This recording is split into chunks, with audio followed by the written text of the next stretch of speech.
Selamat pagi teman-teman, selamat pagi dari Kota Kuningan. Kembali dengan saya di sini Momon S. Madaroni untuk channel Aki Momon Ngaprak. Pagi ini dari Kota Kuningan saya akan menuju ke satu tempat wisata, di mana Kota Kuningan sekarang berkembang menjadi kota wisata. Ada wisata budaya, wisata alam, dan wisata sejarah. Dari kota ini saya akan menuju ke satu tempat yang cukup bersejarah, yaitu Linggarjati. 15 Agustus 1945, Jepang dibombardir dengan jatuhnya bom di Nagasaki dan Hiroshima. Jepang meninggalkan Indonesia dalam kondisi status quo. Namun sampai 1 tahun kemudian, Belanda yang sudah mencengkram Indonesia 3,5 abad tidak mengakui sepenuhnya kemerdekaan Indonesia. Dia hanya mengakui kemerdekaan Indonesia untuk Pulau Jawa dan Pulau Madura saja. Oleh karena itu, ini masih ada satu friksi antara Indonesia dan Belanda yang sudah sedemikian lama mencengkram Indonesia layaklah, karena Belanda banyak disumbang dari kekayaan Indonesia. Pada saat kekurangan dana Belanda, itu pemerintahnya mengandalkan satu pemasukan hanya dari kopi dari Pulau Jawa, khususnya Jawa Barat. Makanya dikenal dengan adanya program Kopi Stelsel. Dan layak, masuk akal kalau Belanda tidak mau dengan mudah melepaskan Indonesia, sehingga hanya mengakui kemerdekaan Indonesia adalah hanya Jawa dan Madura. Dan Indonesia juga hanya Sumatera, Jawa, dan Madura. Lantas apa yang terjadi hubungannya dengan Linggarjati? Mari ikuti perjalanan berikutnya, Aki Momon Ngaprak, dan jangan lupa subscribe, like, comment, and share. Sampai jumpa di perjalanan yang akan saya lakukan dari Kota Kuningan ini menuju Linggarjati.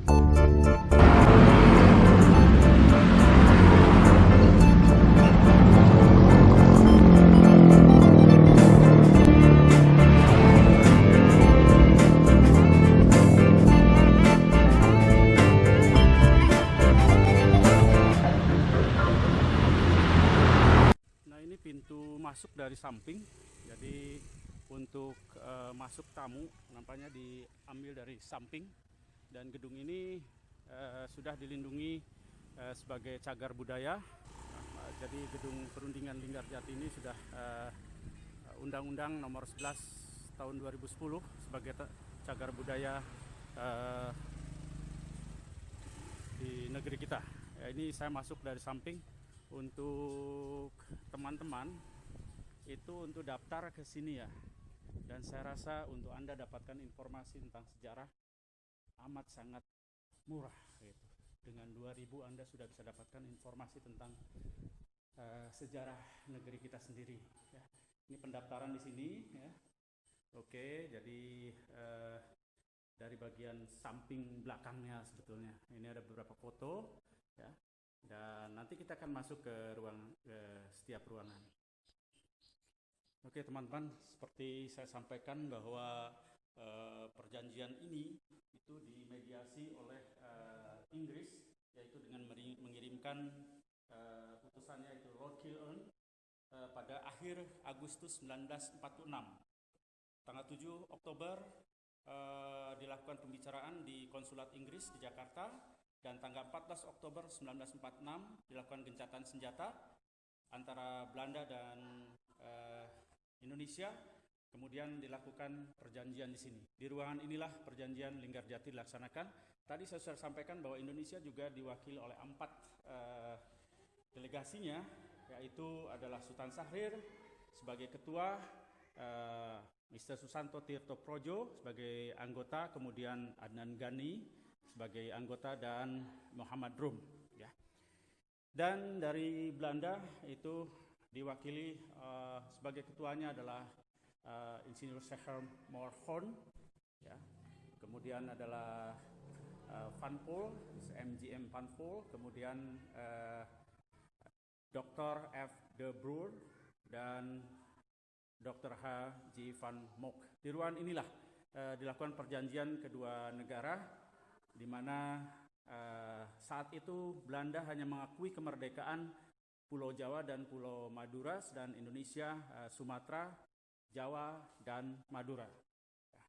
Ini adalah meja pembantunya yang membantu dalam pelaksanaan perjanjian ini. Ya. Ada 4, Mr. Ali Budiarjo, kemudian Dr. Sudarsono, Dr. J. Lemena, ya, dan Mr. Sarifudin. Ya.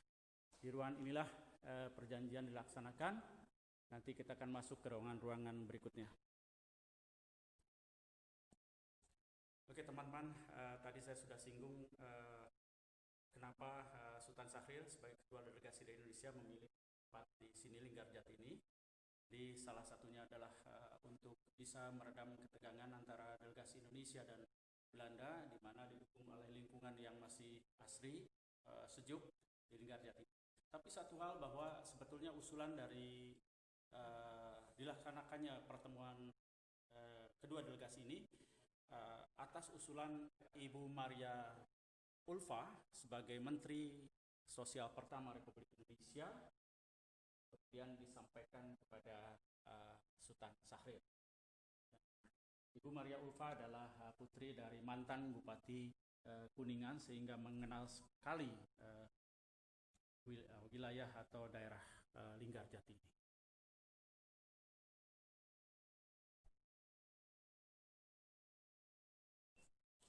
Nah teman-teman, ini adalah lorong yang menuju ke kamar tidur masing-masing delegasi dari Indonesia dan Belanda.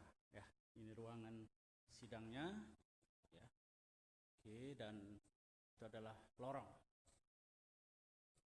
yang menuju ke tempat tidur masing-masing dari delegasi. Ini adalah kamar tidur delegasi Indonesia, ya, di mana di dalamnya ada 2 tempat tidur.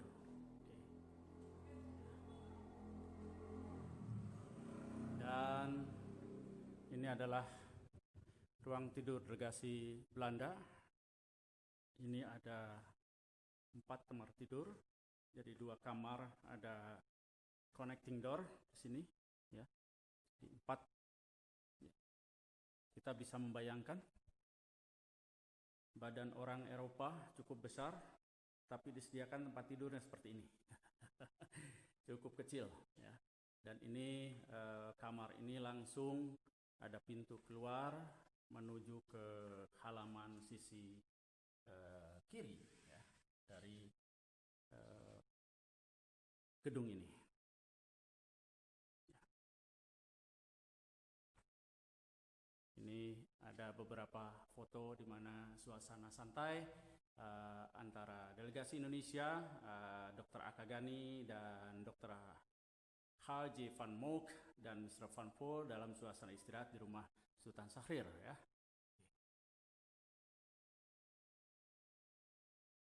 Ya, ini masih satu kamar ruang tidur dari delegasi Indonesia, ya, di mana ada 1 pintu keluar langsung ke teras depan, ya, teras depannya, di mana tadi saya berdiri di sana, ya, di luar sana. Saya dari lorong tempat tidur kiri kanan ini, tempat tidur delegasi, saya akan menuju ke 1 ruangan, ya. Ini melewati ruangan tempat perjanjian ini, ya. Di sini ada Lord Killourn, penengahnya mediator. Baik, ini ada bagian 1 ruangan lagi, yaitu ruang makan. Ya, ruang makannya tidak terlalu besar, ya. Ini masih betul-betul asli apa adanya seperti yang sebelumnya. Ini dari ruang makan, ada satu lorong ya di bagian samping kiri dari gedung ini ya, di mana ada kamar mandi. Ini kamar mandi yang memang tipe lama, jadi dengan model bak yang besar seperti ini ya. Oke, ini kamar mandinya, dan ada kita lihat bagaimana wartawan asing meliput perjanjian ini. Oke, inilah tempat pertemuan antara Presiden Soekarno dan mediator dari Inggris, Lord Kildown. Dan kalau tadi sudah kita lihat bagaimana kamar tidur untuk para delegasi dari Belanda dan Indonesia, sekarang ini di samping tempat pertemuan tadi dengan Presiden Soekarno, di bagian belakangnya adalah tempat tidur Lord Kildown. Jadi ada dua tempat tidur, tapi digunakan hanya satu. Kemudian ini adalah bagian kamar mandinya ya. Jadi sampai sekarang masih terjaga dengan baik untuk tempat tidur, dan di sampingnya langsung berhubungan dengan taman ya.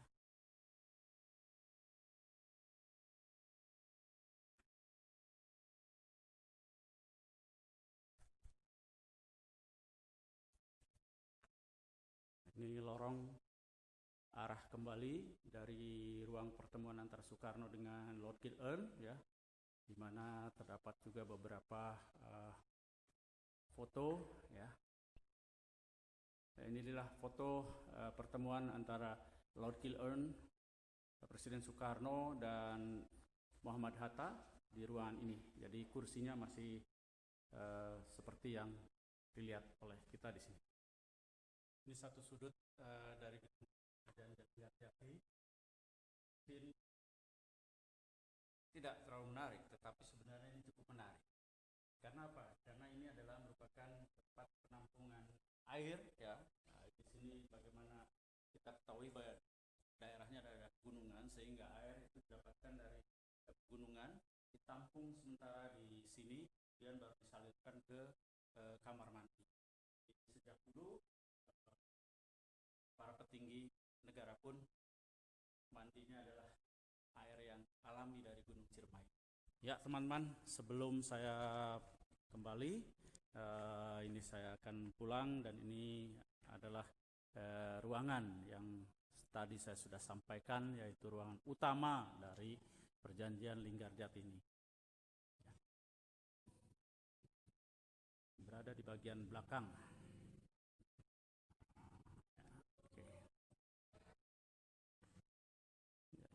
Ke arah sebelah kanan, sayap kanan dari gedung ya, yang sekarang menjadi bagian dari pintu masuk, dan itu adalah ruangan tempat perjanjian. Kalau kita melihat dari arah masuk samping ke arah taman di belakang, di ujungnya adalah tempat pertemuan antara Presiden Soekarno dan Lord Kildown.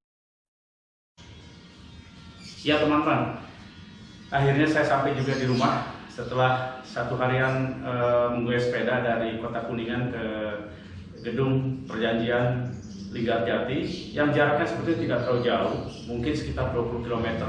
Namun karena jalannya banyak nanjak, saya cukup kelelahan juga, dan juga waktunya cukup lama karena saya banyak juga mampir untuk mengeksplor beberapa tempat yang menarik di sepanjang jalan tersebut. Ya, perjanjian Linggarjati ini penting bagi Indonesia dalam sejarah, karena perjanjian ini terjadi setelah Indonesia merdeka sebetulnya. Ya. Perjanjian dilaksanakan dari tanggal 10 sampai 15 November 1946, dimediasi oleh Inggris. Perjanjian Linggarjati tersebut tidak ditandatangani langsung pada saat selesai dari waktu perundingan, namun ditandatangani pada tanggal 25 Maret tahun 1947. Dan dari hasil perjanjian itu, partai-partai yang ada di Indonesia, di antara PNI, Masumi, Partai Sosialis Indonesia, Partai Rakyat Indonesia, merasa bahwa keputusannya itu adalah tidak menguntungkan Indonesia. Sehingga pada tanggal 26 Juni 1947, partai-partai tersebut menarik dukungan terhadap keputusan tersebut. Karena keputusannya dianggap banyak merugikan Indonesia. Yang pertama adalah Indonesia masih tetap mempunyai kekuasaan yang kecil, yaitu hanya Pulau Jawa, Pulau Sumatera, dan Pulau Madura. Yang kedua, kemungkinan adanya agresi dari militer Belanda karena diberikan kesempatan yang masih panjang, yaitu Belanda harus meninggalkan Indonesia paling lambat adalah 1 Januari tahun 1949. Jadi kurun waktu ini sangat krusial memungkinkan. Dan ternyata betul bahwa pada tanggal 20 Juli 1947, ya, hanya beberapa bulan dari perundingan, Belanda menyatakan tidak lagi terikat dengan perjanjian tersebut. Sehingga pada tanggal 21 Juli terjadilah agresi militer yang kedua. Kembali Indonesia yang dirugikan. Terlepas dari semuanya, saya hanya ingin mengajak pada teman-teman bahwa dengan sepeda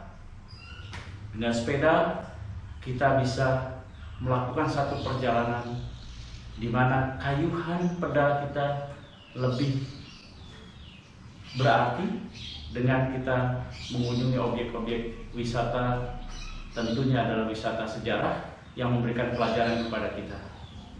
Ikuti terus channel Aki Momon Ngaprat. Jangan lupa subscribe, komen, like, and share. Sampai jumpa di perjalanan Aki Momon berikutnya. Salam ngaprak.